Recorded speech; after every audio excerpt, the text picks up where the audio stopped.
Everyone, welcome back to my channel. मैं हूँ राधा चौहान और मेरे चैनल क्रिएटिव चौहान में आपका बहुत बहुत स्वागत है। आई होप आप सब अच्छे होंगे और सेहतमंद होंगे और आप लगातार मेरी वीडियो के साथ भी बने हुए होंगे। दोस्तों, आज की वीडियो का टॉपिक है कि कम इनकम से पैसे कैसे बचाएं। How to save money low income, मतलब जो लो इनकम वाले लोग हैं वो पैसों को कैसे बचाएं। बहुत सारे लोग ऐसे हैं हमारे इंडिया में जो मतलब लो इनकम में आते हैं, जिनकी इनकम बहुत कम है, तो ऐसे लोग पैसे को नहीं बचा पाते हैं। तो आज की वीडियो उनके लिए बहुत फ़ायदेमंद साबित होने वाली है।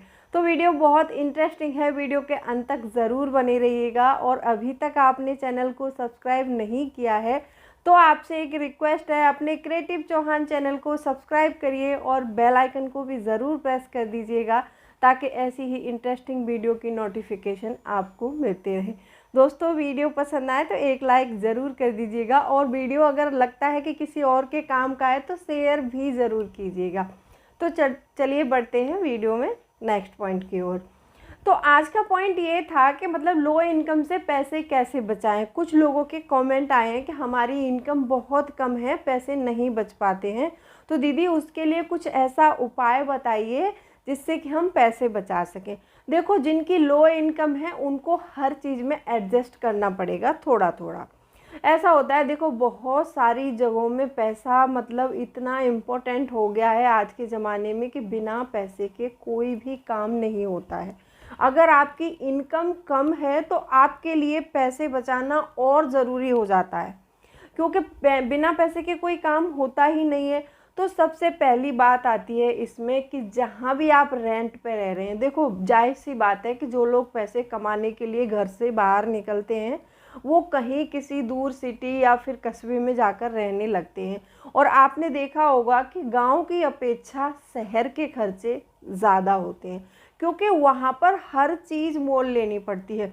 गांव में देखो लाइट का भी बिल इतना ज़्यादा नहीं आता है गांव में, और मतलब पानी भी आजकल लोग अपने घरों में जो हैंडपंप होते हैं उनसे निकाल के पीते हैं। और बहुत सारे खर्चे ऐसे हैं कि दूध वगैरह, घर में गाय भैंस पाल लेते हैं तो दूध वगैरह भी अपना घर का हो जाता है और अपना डेयरी पर भी देते हैं, क्योंकि आजकल गांव-गांव में सरकारी डेयरी हैं, आपने देखा होगा, वहाँ पे देते हैं, वो इनकम सोर्स भी बन जाता है उनके लिए वहाँ पर।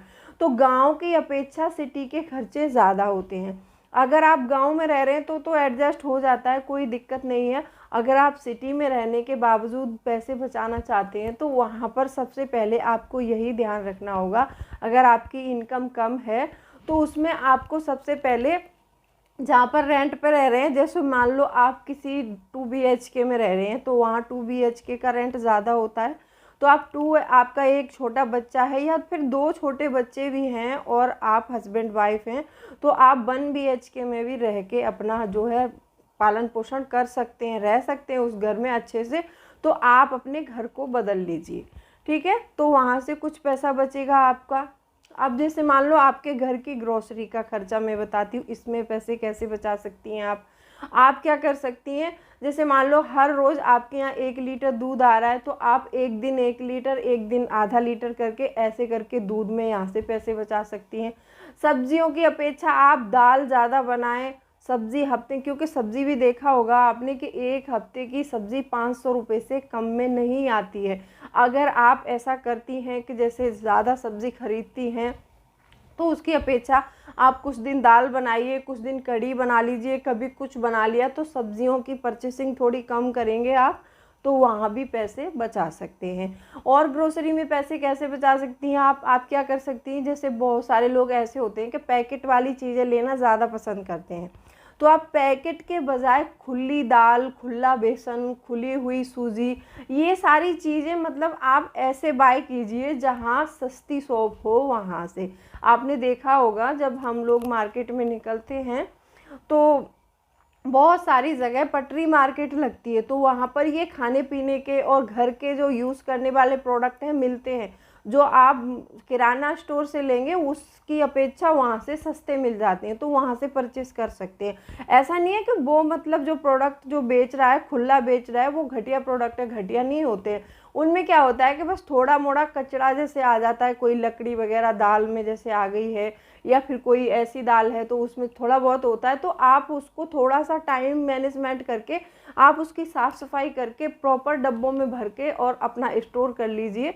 तो ऐसे करके आप यहाँ पर पैसे बचा सकती हैं। अब आ जाती है कपड़ों की बात। तो कपड़ों में आप क्या कर सकती है, जैसे मार्केट जाते हैं, बहुत सारे लोग ऐसे होते हैं कि मतलब शॉप से कपड़े खरीदना बहुत मुश्किल होता है उनके लिए, शॉप से वो नहीं खरीद पाते क्योंकि बहुत महंगे आ रहे हैं वहाँ पर।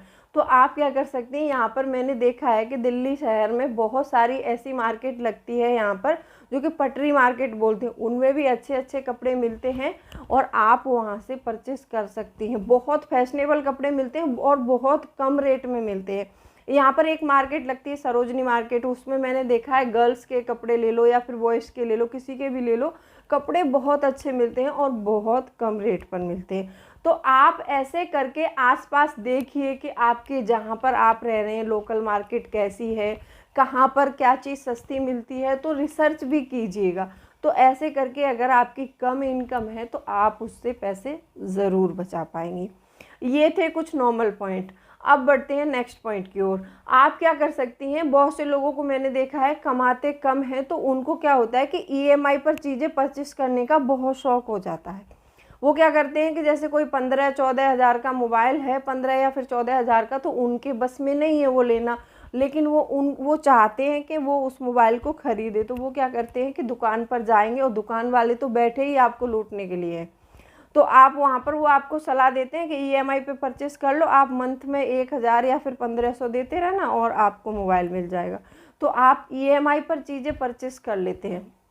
तो आपको ईएमआई पर चीज़ें परचेस करने की ज़रूरत नहीं है। आप उस चीज़ को जैसे मान लो अभी परचेस करना चाह रहे हैं तो उसकी जगह आप 6 महीने बाद भी ले सकते हैं, क्योंकि इतने दिनों से आपके पास में नहीं थी तो भी आपका काम चल रहा था, तो आप उसको 6 महीने या फिर 1 साल के बाद पैसे सेव करने के बाद में उस चीज़ को आप खरीद सकते हैं। तो ऐसे करके भी पैसा बचाया जा सकता है। अब जिन लोगों ने पहले वीडियो नहीं देखी थी, जो लोग अब देख रहे हैं, जैसे उनकी ईएमआई जैसे मान लो ख़त्म हो गई है, तो उस ईएमआई को आगे नहीं बढ़ाना है। बहुत से लोग क्या करते हैं कि जैसे एक सामान खरीदा था, उसकी ईएमआई ख़त्म हुई तो उन्होंने दूसरा सामान मतलब परचेस करने का सोच लिया। अगर आप भी ऐसा सोच रहे हैं तो ईएमआई पर सामान परचेस मत कीजिएगा, ठीक है। बहुत सारे लोग ऐसे होते हैं कि सिटी में रहने लग जाते हैं तो उनके कुछ खर्चे तो एक्स्ट्रा देखा देखी में हो जाते हैं। जैसे मान लो कोई उसकी पड़ोसन है, वो मार्केट जा रही है तो वो अपने बच्चों के लिए टॉफ़ी मतलब चॉकलेट्स, महंगे महंगे चॉकलेट्स या फिर आइसक्रीम खरीद रही है, तो वो भी उसको देखकर ख़रीदने लगती है कि उन्होंने लिया है वही मुझे चाहिए। तो ऐसा नहीं करना है। आप जब मैं बता रही हूँ, जब भी जो भी सामान खरीदें आप अपने पैसे के अकॉर्डिंग ख़रीदें और अपनी पॉकेट देख के हमेशा पैसे खर्च करने हैं आपको। यहाँ पर आपको ऐसा नहीं करना है कि मतलब मेरी पड़ोसन ने बहुत खर्च किया है तो मैं भी इतना ही खर्च करके मार्केट से लौटूंगी, ये समझदारी वाली बात नहीं होती है। और अभी त्यौहार आ रहे हैं तो त्योहारों पर अपनी ख़रीदारी पर कंट्रोल लगाएं। जो सामान आपके पास हो उसको परचेस ना करें, जो सामान आपके पास नहीं है और आपको लग रहा है कि ये बहुत ज़रूरी है, ख़रीदना ही पड़ेगा, तो ही परचेस कीजिए, अदरवाइज़ ऐसे सामान परचेस मत कीजिए। और सबसे पहला तो आप एक बजट बनाएं। बजट बनाने से आपके पैसे ज़रूर बचते हैं। अच्छा, एक भाई का कमेंट आया था तो वो बता रहे थे, बोल रहे थे कि कमेंट में कि मतलब पैसे बचाने से आज तक कोई पैसे वाला बना है क्या। तो मुझे ये भी बता दीजिए, पैसे मानते हो आप अपने दिमाग में ये चीज़ सोच के बैठे हो कि पैसे बचाने से कोई पैसे वाला बना है क्या। आप मुझे ये भी बता दीजिए कि आप 1 लाख रुपए महीने कमाओ और खर्चे 1,10,000 रुपये करो मंथ में, तो क्या आप पैसे वाले बन सकते हो। बस नज़रों में दुनिया की में हो सकता है कि ये इंसान 1 लाख रुपए कमा रहा है, बहुत ज़्यादा पैसे वाला, लेकिन ऐसा नहीं होता है। अगर आप 1 लाख कमा रहे हैं और आपके खर्चे 1,10,000 के हैं तो आप बिल्कुल पैसे वाले नहीं हैं, आप और कर्जे में धंसते जा रहे हैं। अगर हाँ आप 1 लाख कमा रहे हैं, 1 लाख में से आप जो है 50,000 बचा रहे हैं, तो आप वाकई में पैसे वाले हैं। और आप सोचते हैं कि मतलब मैं 1 लाख कमाऊं और 1,10,000 खर्च करूं मंथ में, तो ये पैसे वाला बनना नहीं होता है। ये तो सपने में भी नहीं सोच सकते ऐसे लोग पैसे वाले बनने की, ठीक है। तो यहाँ पर आज मैंने आपको बताया कि कम सैलरी में पैसे कैसे बचाएं। और बहुत सारे लोगों के कमेंट ये भी आए हैं कि मतलब दीदी ये बताइए कि हमें अपनी सैलरी का कितने % पैसा सेव करना चाहिए। देखो, मिनिमम आपकी सैलरी कम है तो मिनिमम आपको 10% सेव करना ही चाहिए। वो जो सेविंग करते हो ना, उसको ये मत सोचो कि ये पैसे बचा रहा हूँ, ये सोच के बचाओ हर महीने कि मैं कुछ पैसे, ये मेरा एक खर्च है। सेविंग भी मेरा एक ऐसा खर्च है जो मुझे हर महीने करना है। हम अपने राशन पे हर महीने पैसे खर्च करते हैं, रूम के रेंट पे हर महीने करते हैं, स्कूल की फ़ीस में हम हर महीने करते हैं। हम जो बहुत से लोग ऐसे होते हैं कि कुछ गंदी आदतों के शिकार भी होते हैं, गुटखा खाना, ड्रिंक करना, स्मोक करना, ऐसी चीज़ें करते हैं। वो उस खर्चे को तो ज़रूरी मान कर रहे हैं जिससे उनको कोई लाभ नहीं होने वाला। उस खर्चे को क्यों ज़रूरी नहीं मानते जिससे कि उनका पैसा बढ़ेगा और मतलब पैसा बचेगा आगे जाके। तो आप अपनी मिनिमम तो आपको 10% सेव करना ही है। मैक्सिमम आप कितना भी कर सकते हैं। अगर आप 50,000 कमा रहे हैं और आपके खर्चे सिर्फ 25,000 में पूरे होते हैं तो आप 25,000 सेव कर लीजिए और उन पैसों को निवेश कीजिए। वो हाँ, ये बात उन भाई ने बोली थी कि मतलब पैसे बचाने से कोई पैसे वाला हुआ है क्या। आप एक अनुमान लगा लीजिए कि जैसे मान लो आप पैसे निवेश करते जाइए, पैसे निवेश करते जाइए, आपका वो निवेश एक दिन इतना हो जाएगा, इतना हो जाएगा कि आप पैसे वाले ज़रूर बन जाएंगे। और हाँ, अगर आपकी मेंटली मतलब आप ऐसे हो चुके हैं कि पैसे बचाने से कुछ नहीं होता, कि पैसे बचाने से कुछ होता ही नहीं है, तो आप कभी भी पैसे वाले नहीं बन सकते हैं। पैसे वाला बनना ये एक बहुत ही धीमी प्रक्रिया है। ऐसा नहीं है कि आज आपने कमाया और आज ही आप आसमान पर चढ़ जाओगे, नहीं चढ़ सकते हो भाई। आपको पैसे बचाने होंगे, बचाने के बाद उन पैसों को निवेश करना होगा और सबसे ज़्यादा आपको पैसे निवेश करने से पेशेंस रखना पड़ता है। जिस आदमी के अंदर पेशेंस है वो ज़रूर पैसे एक ना एक दिन ज़रूर कामयाब होता है, और जिसके अंदर पेशेंस नहीं है वो कामयाब कभी नहीं हो सकता। एक कमेंट आया था कि हमारी जॉइंट फैमिली है, तो जॉइंट फैमिली में हम कैसे बजट बनाएं, कैसे पैसे बचाएं। देखो, आपकी जॉइंट फैमिली है तो जॉइंट फैमिली में अगर एक मेंबर बजट बना के चलेगा तो कुछ नहीं हो सकता। आप सोचते हैं कि मैं बजट से चलूँ, बाकी सारे खुले हाथ से खर्च करें, तो कभी पैसे वाले नहीं बन सकते हैं। आपको एक पारिवारिक चर्चा करनी होगी जिसमें अपने सारे परिवार को बैठना होगा और उसमें आपको छोटे बड़े आने वाले नए खर्चे और आपकी कमाई कितनी है वो सारी चीज़ों का पता करना पड़ेगा। आपको लगता है कि कोई आने वाला खर्च है तो वो भी नोट डाउन करिए। आपको पता है कि कोई नई इनकम जुड़ रही है तो वो भी नोट डाउन करिए। आपको पता है कि कहीं से रेंट का पैसा आ रहा है या फिर कहीं अदर इनकम से पैसा आ रहा है तो वो भी सारा नोट डाउन करिए। सारा पैसा नोट डाउन करिए, उसके अकॉर्डिंग हर फैमिली मेम्बर के अकॉर्डिंग अपना बजट बनाइए और जो भी पैसा बचता है आप उसको निवेश करिए। और अगर आपके घर में वृद्ध माँ बाप हैं तो उनका एक जो है हेल्थ इंश्योरेंस ज़रूर लीजिएगा। जॉइंट फैमिली में ये होता ही है क्योंकि जिनके घर में वृद्ध माँ बाप हैं तो उनको हेल्थ इंश्योरेंस ज़रूर लेना चाहिए, क्योंकि हेल्थ इंश्योरेंस में थोड़ा थोड़ा पैसा हम दे रहे हैं वो आगे जाके बहुत काम आ सकता है। हो जाता है कभी किसी की तबीयत ख़राब हो गई या फिर कोई ऐसी बीमारी हो जाती है कि जिससे निपटने के लिए बहुत ज़्यादा पैसा चाहिए आपको, और आजकल आपने देखा है कि बीमारियां बहुत बढ़ रही हैं। तो ऐसे में हेल्थ इंश्योरेंस होगा आपके पास तो आपके मतलब आपके ऊपर कर्जा भी नहीं होगा। जब आप इलाज कराएंगे तो आपको पैसे मिल जाएंगे।